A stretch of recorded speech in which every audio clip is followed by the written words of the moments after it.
Hi guys, and welcome to another episode of our podcast. I'm Gail. And I'm Russell. And today we're going to talk about your emotional state, which is driven by three things. We like to call it a triangle that exists on. Your emotional state is impacted by the things that you see visually, so visual, or the pictures that you play in your mind. Kinesthetic, which is how you move your body, how you're standing, your posture. And auditory, which is what you hear either out loud here or the self-talk that you have going on in your mind. So if you want to change state ever, the way you change state is through either one of those three things: audio, kinesthetic, or visual. And your emotional state changes everything in your life. Your emotional state is actually what changes. If you think of yourself as you're a filter, depending on what emotional state you're in at any given time will change the way that filter receives information and what you make up about that. The information that you're getting and what you make up about it. So your emotional state is actually pretty much responsible for your experience of the world. And not only your experience of the world, but what you can create. So for some people, you'll be listening and going like, wow, I have no idea how I could make the money that I'm currently earning work for me so that I could travel, so that I could see the world, so that I could buy a house, so that I could buy a new car, so that I could buy fill in the blank. Live a more abundant lifestyle. Most people get stuck and trapped in that, and they don't realize that if you shift your emotional state, you will actually have a different view on what you actually can create and possibility in your life. And that's not just for money. I just use that as an example. We think, everybody thinks that your emotional state is based on how your circumstances are going. So if you wake up in the morning and you stub your toe, for example, then you can go, oh damn, I've stubbed my toe, and you can get down and upset, and then that can start a kind of mood swing for the day, a ripple effect of like banging your toe, and then like bad mood happens, and then one thing after another starts to go wrong. I actually don't have a decent emotional state for banging my toe. I'm just thinking, why would you bang your toe? He literally just banged his toe yesterday. I did bang my toe yesterday, actually, and then I was pretty upset about it most of the day. The point is here, though, it's not the banging my toe that changes my state. My state changes based on how I experience that. Now, you can experience pain, but you can focus on something else. So it's what you focus on about the moment that you're doing it. So yesterday, for example, I chose to focus on something else. I didn't have my focus on my toe. I got on with something else I was doing. Well, exactly. If you actually just like even share what it was, he dropped looks like a giant cake mixer. For those of you that don't do concrete, a concrete mixer thing looks like a giant cake mixer. It's a mixer on a drill. But it looks like a giant cake mixer. And it kind of looks like batter that you're mixing when you're mixing concrete. Well, anyways, he took the mixer thing out and it dropped on his toe. It wasn't concrete. It was self-leveling compound, but okay. Anyways, doesn't really matter. It looks like cake mix, but it's not for cake mix for construction is what I'm going to call it. Anyways, he dropped this thing on his toe, which... You're a fruitcake. Mixed. Go on, anyway, carry on. Which inadvertently smashed his toe, and it broke it in the end. Now he knows that it's broken. Well, we think it's broken. It looks broken. Looks bad. But he got on with, we were laying flooring yesterday, so he got on with laying flooring and just kept doing what he needed to get done yesterday and didn't buy into the pain of the toe, if you like. Yeah. But some people, that would have taken them out, so.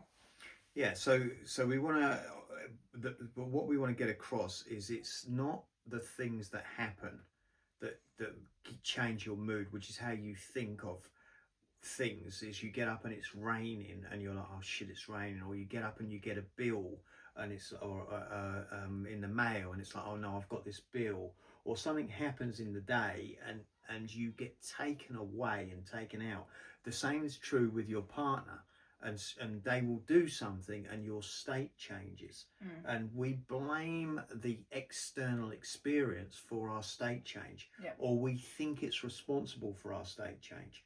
And you know, and your emotional state, when you're doing well emotionally, in a great emotional state, when things are going well, like we're talking about things like happy, joyous, orgasmic, euphoric, awesome, calm, peaceful, serene.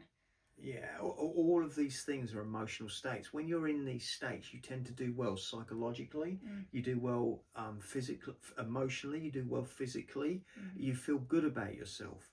But then when we get in these other states like down, low, depressed, withdrawn, anxious, anxious, angry, nervous, all of these other states are miserable, low, despair, all of these other states. When we're in those states, then we really struggle. We struggle emotionally, we struggle with our psychology, psychologically, we struggle in our health, we struggle physically.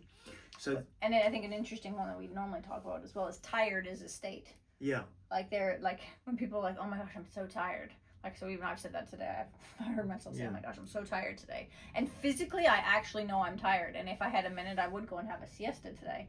Not possible today. But the reality is if you're actually tired, you will go and sleep.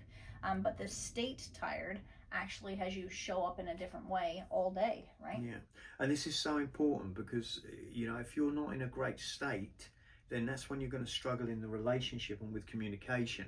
That's when you're going to struggle to make money. That's when you're going to struggle. And we always say, like, the right state creates the right strategy. You'll get the right result. And so often when people are not getting what they want in life, it's the state that's out, but they don't have access to changing that state. So one of the things we teach is state mastery. Like when things are not going great, when things are not going well, when Gail's not in a great space, when Gail's giving me the shits, when she's upset with me, when she's agitated with me, when she's sharp, or when she's feeling tired, or whatever it might be for her, then she will do stuff that could easily affect my state. And the quality of the relationship is going to be given by the lowest common denominator of whoever's in the worst state at any given moment. So if you can learn individually to master your emotional state, not get taken out by things, you know, whatever those negative states that you do, and as we're talking, think about them. Where are your negative states? You know, I can be negative, I can be down, I can be withdrawn, I can be pissed off, angry. Like where are, and when you're thinking about this, go like, okay, where are the pain points in my life? What are the things that are keeping me up at nighttime? What are the, you know, roadblocks that I keep coming up against? You know, what are the things that are taking you out? What is the story you keep saying over and over about who you are or your lifestyle? And those are all determined by the emotional state that you're in, and they will keep happening unless you shift your state. And you won't know how to shift to what state you need to shift to until you shift out of the state. It's like, you know, when they say like the instructions to get out of a box are on the outside of the box, you actually have to shift first and then you get to have the instructions. This is the same thing. You have to shift your emotional state in order for possibility, which is what we talk about, the pain point to possibility, to be created in your life, for something new to show up. Yeah. And we were talking to someone the other day and they were saying how they were busy.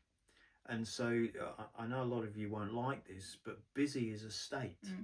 Like overwhelmed is a state. Stressed is a state. Manic is a state, like when you're like, ah, and everything's all happening. And it's like you can't actually find your center or your ground, and you're actually just taken out or flowing with the manicness of the stuff going on around you. That's an emotional state. You know, and often we'll say that women, you know, multitask, but they don't ever multitask. They actually are only ever doing, like we say, women are better at multitasking than men. They're not. They're better at switching from one thing that they're doing to another thing that they're doing, and then another thing that they're doing more rapidly than a man, who tends to be more tunnel vision and tunnel focused. But so, and the reason I make that point is because there's no, nobody's ever doing more than one thing at a time. So hold on, just give me a second, just because you're only ever doing one thing at a time. Nobody does more than one thing at a time. So because you can't do more than one thing at a time, then busy cannot exist as anything other than a state. Because you may have more to do in a day, one day than another day, but you can't be doing more than one thing at a time. So if you could get yourself out of a busy state, you would feel that you weren't busy. And just if you understood that you're just doing one thing at a time, busy would stop being a thing in your life. But people can't believe that busy's not real. They think they're really busy. Well, nobody ever does more than one thing at a time. So nobody has more time in a day than anyone else. Exactly. So, and overwhelm and stress is very similar.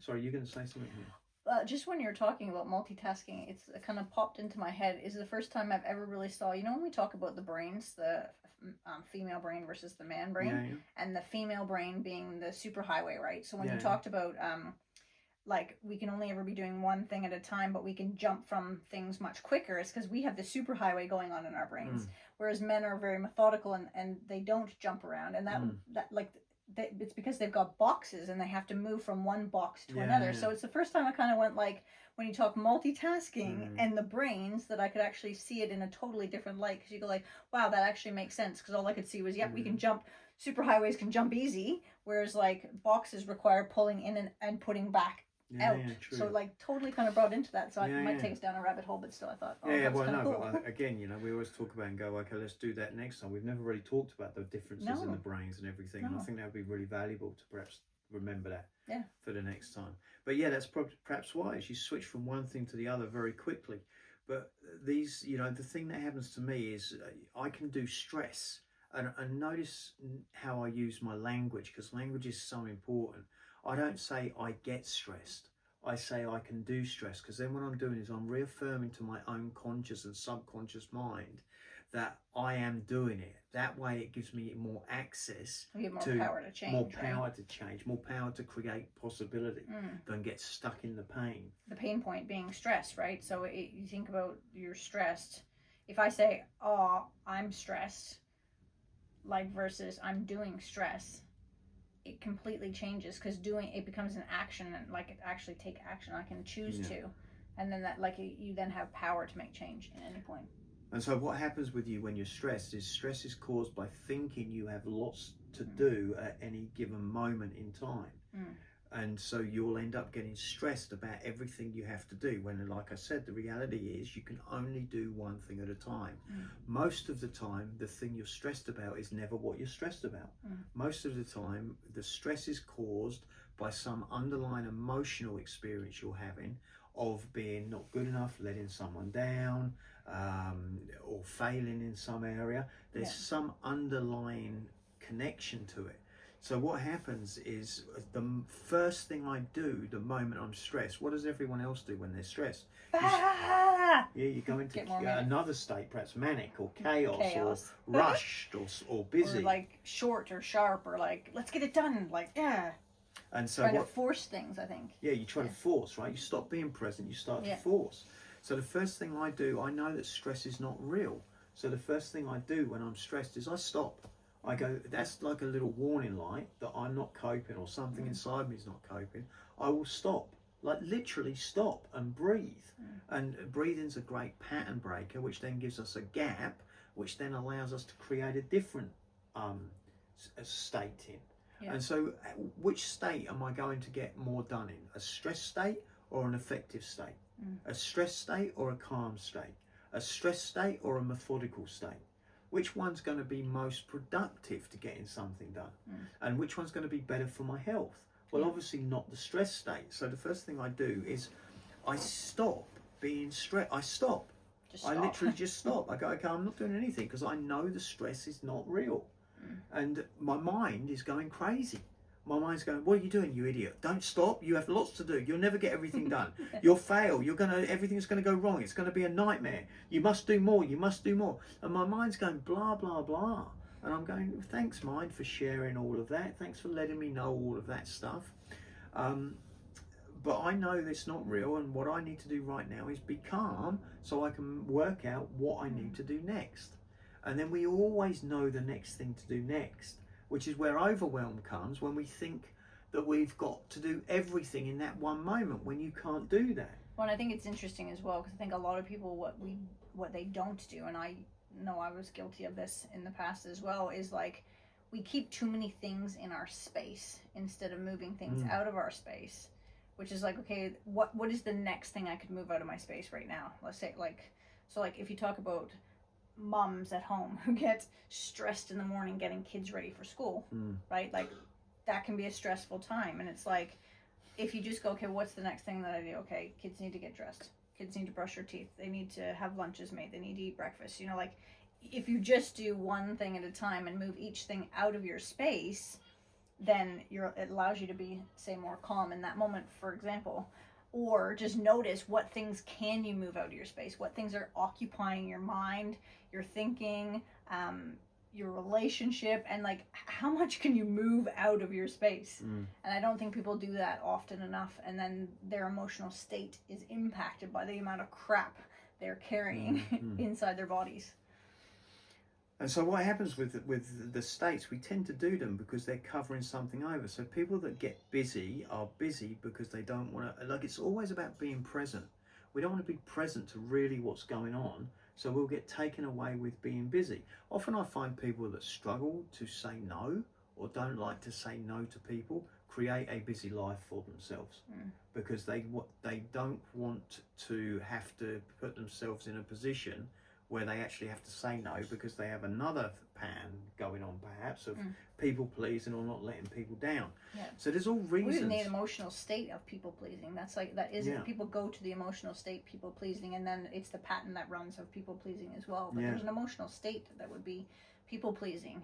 And the moment, if you like, that hat goes on, it's like they're in that mode. They almost can't say no. Yeah. And I think, you know, we are, what happens in a relationship is we're always talking about, we want to stay, we talk about the mountain and we talk about the relationship entity at the top of the mountain, but when you come down the mountain heading towards the village in the mud, your state starts to change. And this is why it's so important in a relationship, because in a relationship, no matter how enlightened we become, we are not going to be in a great state all the time. And honestly, I challenge anyone that states that they are, that says that they are, because I don't think they really are, and I don't think it's realistic. Well, and I think it's funny as well, because sometimes people be like, oh, that person can't possibly be in a great state. But even when one person says that in a relationship, the moment they say that, they're actually dropping themselves down the mountain as well. Because if you weren't in the wrong state, you would have had compassion or been loving or felt for your partner. For example, if you think they're in a bad place, you how you show up next is totally different when you're in a great state. But if you're triggered and then also in a bad emotional state, then you're not going to see that, like, wow, actually my partner needs to be taken care of or loved, or what was the first bit of that? Because it felt like you missed something.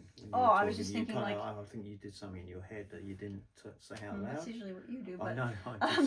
The like an interaction between two people. So if a couple was arguing, for example, and if one person has left the argument. That bit was totally missed. No, I didn't talk about that, but I don't think it was relevant. Oh, so okay. you want the backstory, so I'm giving you the backstory. If one person leaves the argument and the other person then says to other people that, like, oh my gosh, they must be in a bad state, but doesn't actually recognize the moment they say they're in a bad state. So if your partner, if you say, oh my gosh, they're in a bad emotional state, you don't, the moment you say the words is the moment you're actually driving yourself down the mountain. And a lot of time what gets missed is the person doesn't see that they're actually in a bad state as well, because if they were in their optimum emotional state, they would be caring and want to love and support on their partner in that. But so many times thanks, mate. No, that's cool. I just admit it didn't make sense to me, so that's good. It made sense in my brain. Yeah, I got it. It probably made sense to everyone else. Didn't make sense to me. I think what's important is the subtleties of this are, like when I'm talking to Gal about, she didn't say this bit, she didn't say what what I thought she needed to say, and as she said back to me, she's kind of like, I didn't think it was necessary. I didn't think it was important. Well, most of the time when we change our state, we're getting triggered by something, and so often. That could have been a big argument. That could be an argument. That could have been because even as that he's could have talking, been a state changer. I could have been like, "What are you talking about? Like, I don't need it. What do you mean it doesn't make sense? Like, but that's how most people's conversations go. Exactly. In their relationship or even with friends or other people, they get triggered and then they have this massive blowout. So. And we could easily have had that argument had you guys not have been here to save us. Like, we could easily have had that argument, but what happens is, obviously you're here, so we've got an anchor to stay in a great state and communicate. State. But it seems so important to see that I could have said that to her, and she could have been triggered. Why is he making me wrong? Why, her critical wound could have come up, and that could then create a different state for her, to which she then responds to me, which then changes my state, and I go, well, you do need to say it is important. And so, you know, I stayed in a fun, light state while she was talking, and she stayed in a, what would you call that state that you stayed in? Open, Just calm, curious, and like, well, maybe his brain doesn't, like, because I also do recognize, like, Russell actually often does that. He'll come out halfway in the middle of a conversation because he'll have had half of it inside of his head, and I'm like, I require more words and a backstory, because so that is a common thing that we actually have in our relationship. Normally it's the other way, but I think because of that, there's like a compassion and a space for he might need more of a backstory than I might need, or than you might need as you're listening here as well. So like, and there's nothing wrong with that. It doesn't mean I've done anything wrong. It doesn't mean he's wrong. It actually just means that more information is required. It's almost like the when somebody says no to you, and when people hear no, they don't like that, so then they make that mean something about them instead of going, I don't KNOW enough about what you've just said to actually want to say yes. And people often just hear no and have no as the hard thing. Kind of reminds me of that kind of scenario, because it's like, well, if you put on your curiosity and you live in like, oh, okay, there's more information required, more detail is needed, or more of an explanation, versus allow yourself to be triggered and taken out or drop down the mountain. So what she's doing right now is she's discussing ways of reframing something in her own understanding and her own listening that allows her to stay in a better state. It allows her to create a listening of curiosity and questioning. I think the state really is a curiosity one, and like an observing as well, and especially because we're doing the podcast as well. It's like, oh, okay, that's really interesting. And even I would say it was kind of funny because what was happening as he was speaking there, that you guys can't see obviously because it's like the pictures in my mind, was like an observation of who I might be, and sometimes would be reactive or like. See how she said the picture in her mind? That's emotional video. What the pictures recalling, you tell. Right? So it's like the picture of me, how I might react, or how I've reacted in the past is to be like, well, what does he mean? Like, what does he think I'm stupid? Like, is something wrong with me? Like, I just explained it all. Like either making it be something about me, that's my critical mind, or that something's wrong with him. Like, why didn't he get it? So, but it was really kind of cool because I was like, I actually saw the visual picture of like actually holding it out in front of me and being like, oh, that's really interesting. To kind of see it as like third person. So that circumstance often could change the state to a negative state, or to a state. Well, I mean, negative's perhaps not the right word, but a state that's not shitty state. The state that's not the most functional for your relationship. The ones that like the states that don't work for you are either the ones that are causing more pain, and less pleasure. Or they're the ones that have you butt up against a wall all the time, or they leave you stuck and almost like you're like immovable, and like they're not working for you. And if it's not working for you or in your optimum way of moving through stuff and flowing in life, then that's the states we're talking about that you want to shift and move. So what we want here is, in our relationship, we want to be in the best possible state we can be in to make the relationship function at the highest possible level, so that we get our needs met. We get our needs of love, connection, intimacy, so that we're always getting our needs met in the relationship. And the way to do that is by being able to master your emotional state, which is obviously what we teach. So what she's experiencing, as I said that to her about, you haven't told the whole conversation, is she could have easily been taken out by that, and that could have changed her emotional state. When she said what she said back to me, which was fine, it was kind, it was nice, but it still was like, well, what could have landed for me, like, well, why are you questioning what I've done? Everything was fine. I'm just in a fun, light state. So those states work better in our relationship than a state of, say, feeling criticized or not good enough, and a state of feeling yelled at and like I didn't do a good job. Like, so we can easily change state negatively without quickly as well. Really, like it's so fast. And what we want to be practicing all the time is not me asking that question doesn't mean for her what she might have made it mean. Yeah. It just means it didn't feel right. Like, and even to know that, like, if your partner asks a question of you, you can ask another question before you choose your emotional state that you show up in next. Yeah. Right? Like, so people often like will just get into triggeration and then be like short, sharp, and shitty. Short, sharp, shitty. Short, sharp, and shit. Anyway, short, sharp, and shitty. And then that emotional state is who they be, and that has an impact on the relationship. So, and I think if you learn to master your emotional state moment by moment, your existence of life shows up much differently. Yeah, and it's being able to be there for your partner as well. You know, like, I mean, one of the things I often talk about is like what I consider Gal's sharp tone. And that makes it's the way that I speak. It's just the way she speaks, the Canadian accent, whatever. But how it lands for you. But often that lands for me in a way that my state changes, and I'm like, don't talk to me like that. Why are you being so shitty? And she's not. She's just how she talks.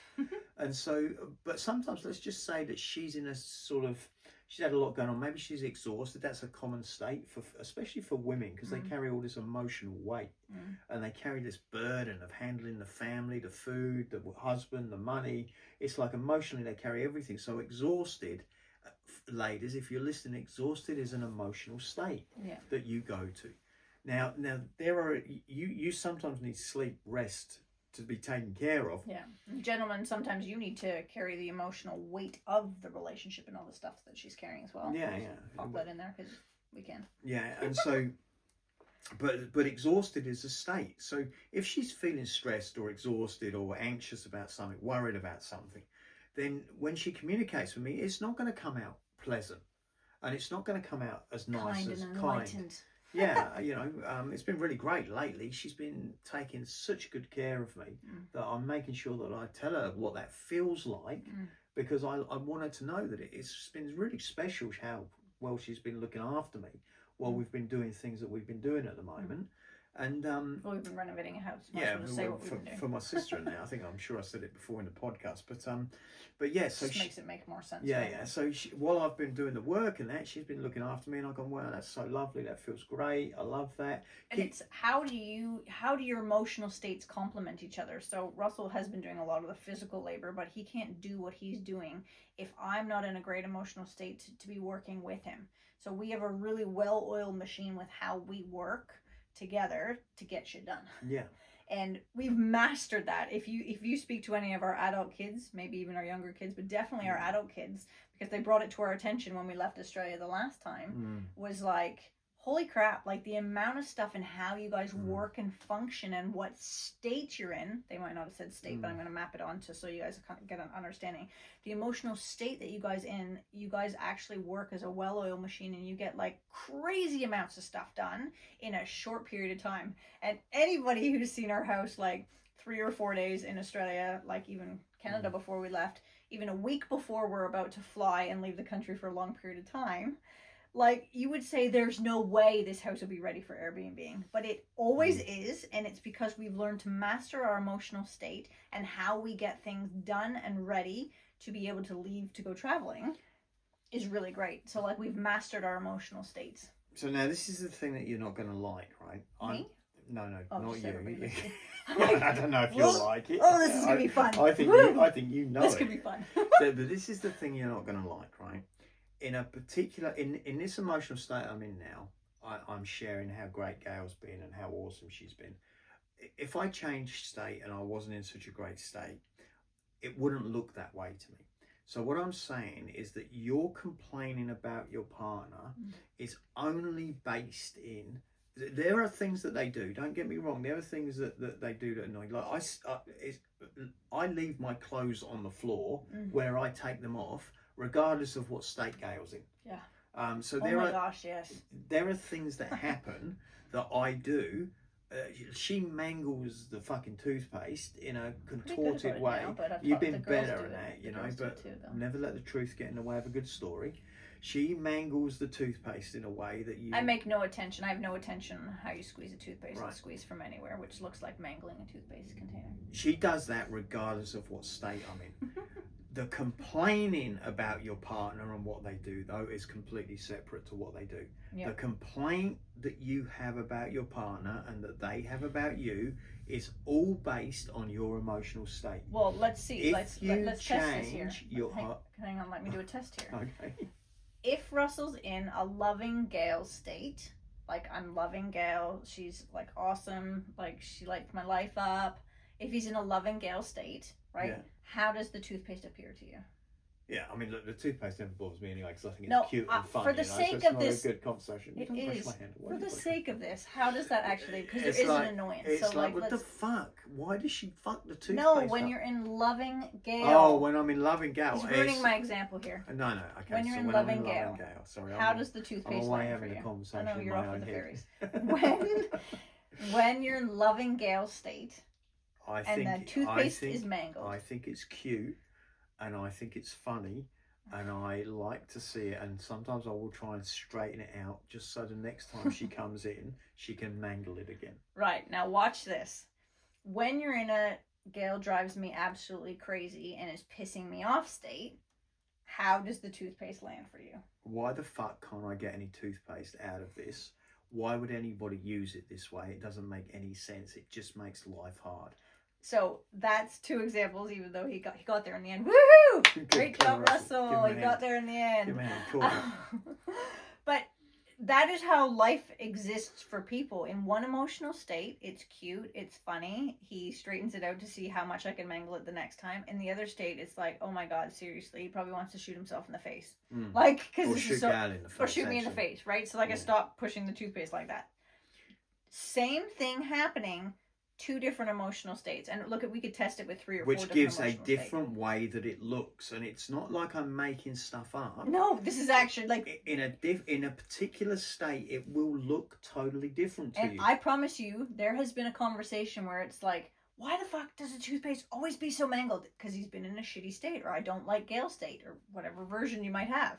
I've done something that's irritated him or whatever, versus he's actually said to me, oh my god, it's so cute and funny, and even funnier that the girls now do the same with the toothpaste. I now have 3 people mangling the toothpaste. And so that has actually happened somewhere in the last 12 years. I remember years ago, you know, we had this big argument over something. I don't remember what it was about, but I got really upset, and I just in the end stormed out. And I slammed the door, and as I stormed out and slammed the door, I'm driving down the road. I got in my car, and you know when you get in your car, like your little your little hatchback car or whatever it is, and it's got no speed to it at all or power, but you want it to skid out of the driveway to show how fucking angry you are.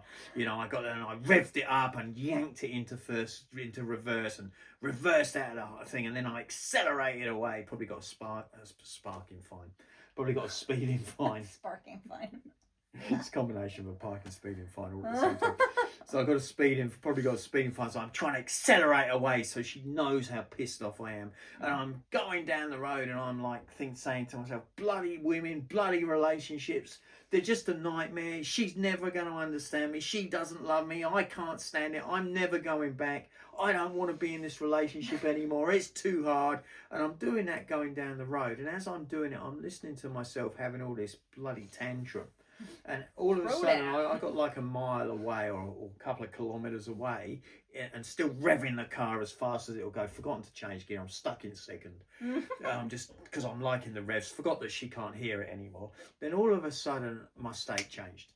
And I'm like, I've realised, what am I doing? Why? In a different state, it all occurred differently. All of a sudden, I went to a loving, committed to the relationship state. And then I'm like, oh, well, she must be really stressed about something. She must be really upset about something. Something must be going on. I need to get back and make sure she's okay and take care of her. I need to get back and look after her and be the man in the relationship that she needs me to be, because something's not working. So, and then I went back and took care of whatever I needed to. And I can tell you countless times where this sort of things happened. I had a state change after a little while. As soon as I noticed what I was doing, circumstances are still the same. Nothing's changed. Nothing's changed. And then I go back and see Gail and took care of her and everything's fine. It's not your partner that's the problem. It's the state, your emotional state that you get in that causes the issues.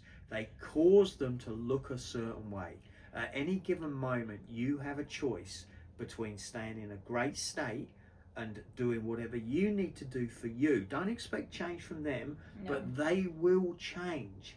They will show up differently. If you stop beating them over the head to get what you want and start being in a great state yourself, they will change and their state will start to mirror or match yours, and then you'll start to get flow.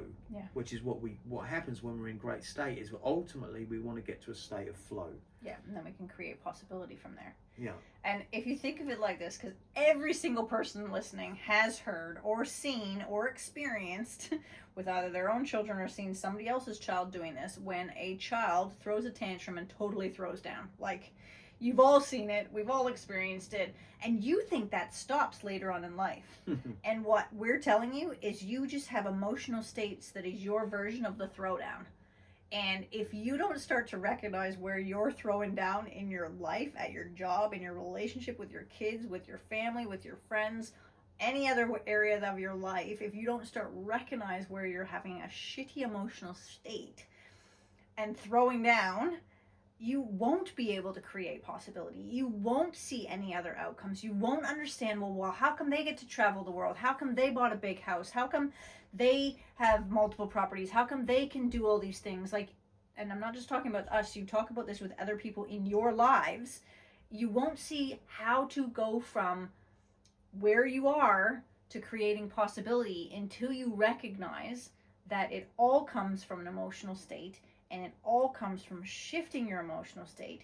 And when you do, life will appear differently, and what you can create shows up totally differently as well.